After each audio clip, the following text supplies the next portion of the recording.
என்னடா? அம்மா police complaint கொடுக்கணும். அம்மா மேல போலீஸ் கம்ப்ளைண்டா? ஏன்டா?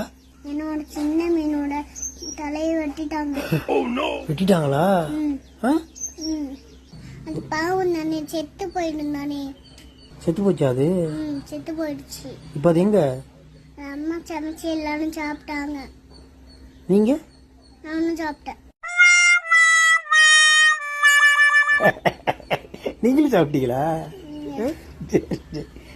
அதனால மீன் மேல பாவம் இறக்கப்பட்டீங்களா? பிள்ளை பார்க்க பாவம் ஆயிட்டா பிள்ளைக்கு. அம்மா சின்ன மீன் இருக்குல்ல, ஆமா, அவங்களோட அம்மா இருக்காங்களே, ஆமா, அவங்க வந்து நம்ம அம்மாவை பொடிச்சு கொடுப்பாங்க போலீஸ்ல. ஐயோ, போலீஸ்ல பிடிச்சி கொடுத்துருவாங்களா அந்த சின்ன மீனோட அம்மா மீன் வந்து? என்ன பண்ணலாம்? சரி, வக்கீல் வச்சு ஏதோ இது பண்ணுவோம், ட்ரை பண்ணி அம்மா வெளியில் எடுத்துருவோம். சரி சரி.